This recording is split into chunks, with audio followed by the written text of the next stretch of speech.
So instruction manuals are never fun, plus they kill trees and they cost money, which is, okay, the real reason I'm not including them. After removing the 7 screws for the top panel, you should be greeted by the card. Now, some people would call this a warranty card. This is just a quality control card for me. It includes information such as your S4 serial number, my quality control check. I look it over and make sure that it's okay. I make sure to include the ribbon if you've ordered one and to look for any defects in the ribbon. And then I also check it if you've asked me to do any mods to it, such as drilling out holes for the HD Plex or, general mods. The very first thing you should install is your power button. The S4 Mini supports 16mm Bulgin switches, and the aperture in the front is pretty much 16mm. If you have difficulty installing your power button like I am right now, there is a trick to make it go smoothly. There are 5 posts and nuts which hold the outside brushed aluminum bezel to the inner chassis frame. Now if you loosen these nuts with a 1/4-inch nut driver, the bezel will be able to move independently from the inner chassis frame. Then lining up your power button is simple and can be done without any trouble whatsoever. The second step is to install your motherboard's I/O cover. Installing the motherboard might seem like the next logical choice, but what you actually want to do is remove the SSD bracket and install your SSDs. For this demo S4, there's only 2 screws holding the SSD bracket in, but normally there's 4. You remove the SSD bracket by pushing it through one of the I/O apertures for the PCI Express expansion slot. At this point, I would install my SSDs, but because this customer is actually using an M.2 SATA, I'm not going to do that. Once the SSDs are bolted to the SSD bracket, you need to install the SSD bracket back into the system. If you do not do this, you cannot do it later. Set it over here for now on the motherboard side of the chassis.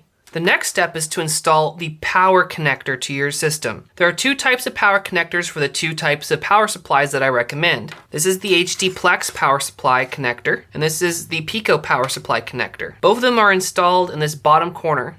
The system is pre-drilled and ready to accept the Pico power supply's connector. This is my recommended power supply for a couple reasons that we'll get into later in the build. If you request it, I can modify the chassis for you so it'll be ready to accept the HD Plex power connector. Now for this build, I'm going to be installing the HD Plex first. I went to the garage and using VHT vinyl dye, I quickly dyed the cable to my HD Plex. Now this was the very first chassis that I modified for the HD Plex, which explains why my holes are a little bit sloppy. First method's simple enough, just over drill the holes till they're large enough for the HD Plex. The second method's a little bit more involved, but can produce a very professional result. Again, don't judge me on this one, this was just an experiment. Now the holes are precise, so you don't want to tighten just one screw all the way down and then the other. You want to slowly and gradually alter between the 2 until your connector is snug. This will avoid damage to the connector and perhaps your case. Now you might notice that the HD Plex's circuitry is pointed upwards. Just to be on the safe side, I'm going to take a piece of gaffer's tape and cover it. This will insulate the top pins from having contact with any extended piece from the graphics card. This is just a precaution for oversized graphics cards and not even one that I necessarily recommend. I'm just pointing it out for your benefit.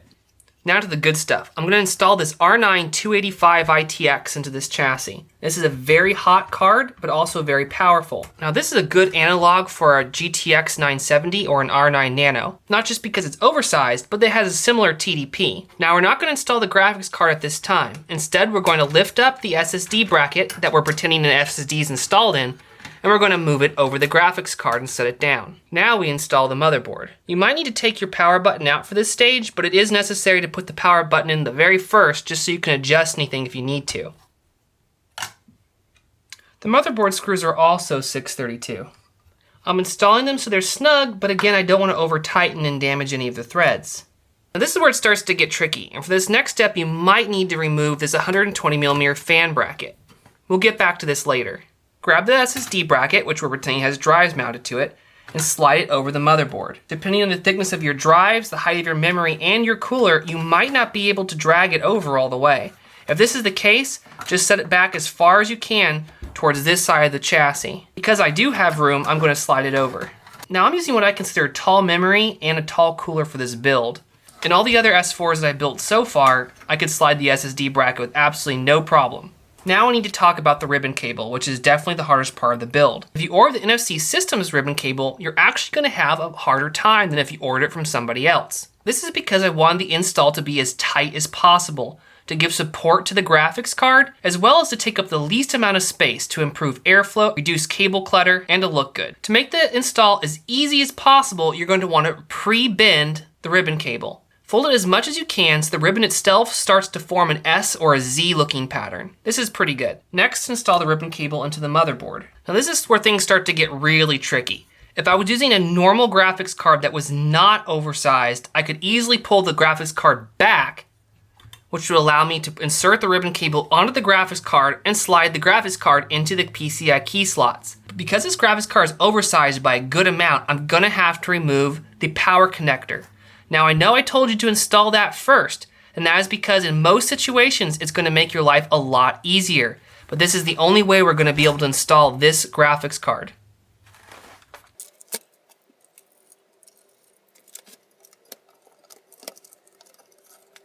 Now we can slide the graphics card back, push down on our ribbon cable, align it to our graphics card, install the connector to our graphics card.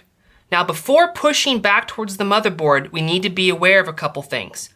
Firstly, if we didn't pre-bend our ribbon cable or get the angle correct, when we push the graphics card towards the motherboard, the ribbon cable is simply going to push the PCIe 16X connector towards the CPU fan, which could damage it. We don't want that. So as you're installing your graphics card, keep an eye on the ribbon cable. We want to be pushing down at an angle underneath the video card. If we pre-bend it the correct way, it should do this no problem, and we're good. When installing the screws from my graphics card, I like to put a piece of painter's tape over the back of the chassis. That way I don't scratch anything. Again, I want to get my screws snug, but I don't want to over tighten and damage anything.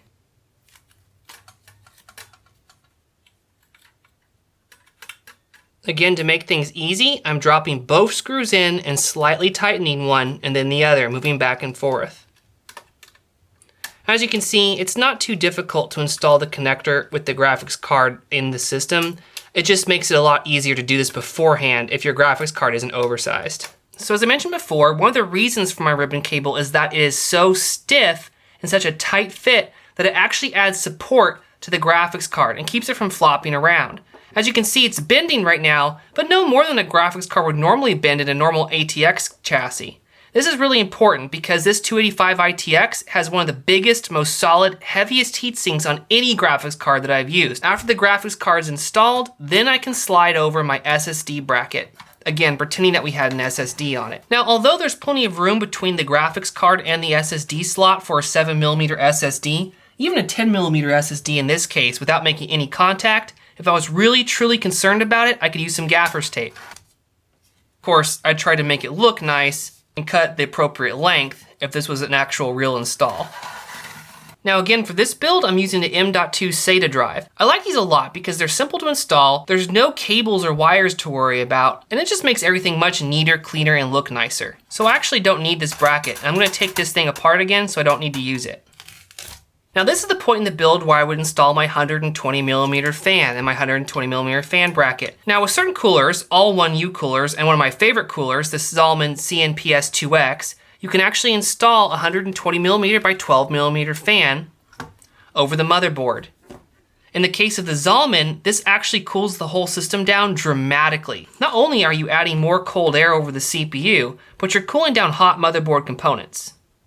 One of the reasons I really like the Zalman CNPS2X is because it's an omnidirectional cooler. Now this Noctua cooler is fantastic, and it's one of the best performing low profile bidirectional coolers that you can purchase. But as you see, it blows heat two directions, this way and this way. Now we can talk about another benefit of the NFC Systems ribbon cable now that we're talking about the cooling.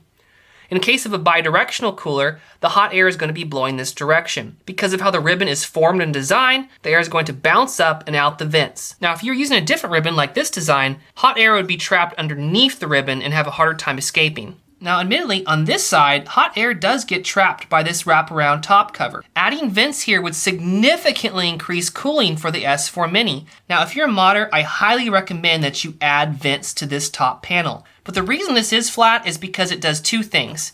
One offers mounting points for modders, such as liquid cooling tubing for external cooling, mounting a LCD panel, mounting my future accessories like my wraparound stand, and finally, it allows you to stand the chassis up in the vertical position in the most cooling effective position for the system. Now we need to talk about mounting the power supplies.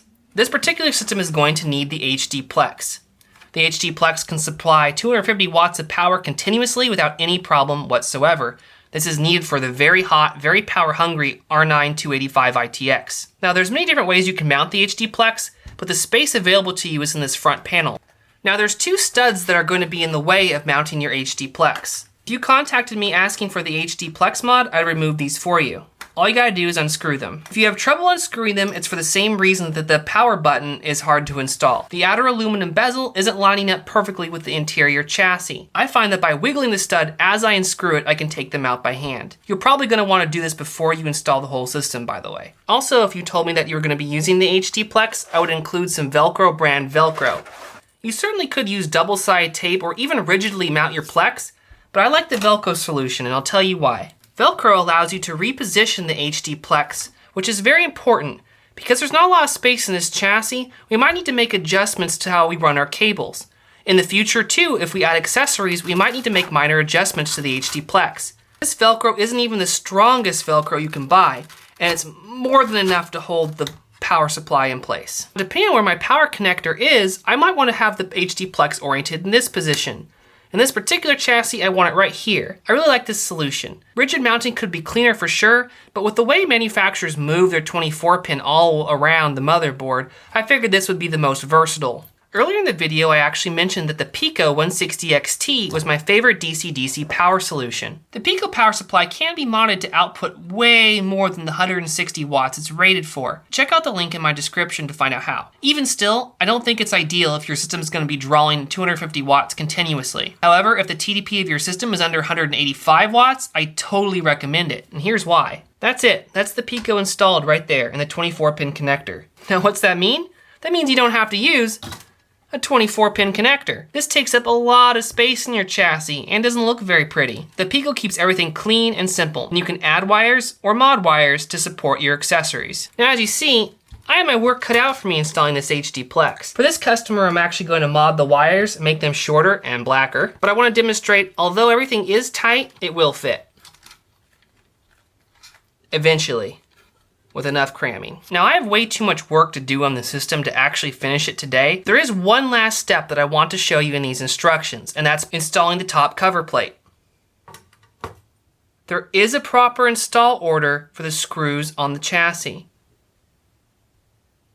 If you don't follow this order, you're going to have a hard time installing the top cover plate, and you can damage the threads, your paint job, and who knows what else. You want to make sure that you are lining the holes of the cover plate and you're pressing the cover plate against the chassis, and that you're not using the screws to draw the cover plate to the chassis. This chassis relies on its unibody design for strength, so everything needs to be lined up appropriately. Now these 4 screws I installed, I want to leave loose. This is the challenging part, these 3 holes. As you can see right now, they're not lined up. If you're a custom powder coat customer, lining these 3 holes up can be quite a challenge. This is why it's important to install the screws in the proper order. Instead of putting the screw in and using my screwdriver to really bite into it and get the 2 panels to align, I want to make sure that they align first. I might need to push some panels together or pinch them together.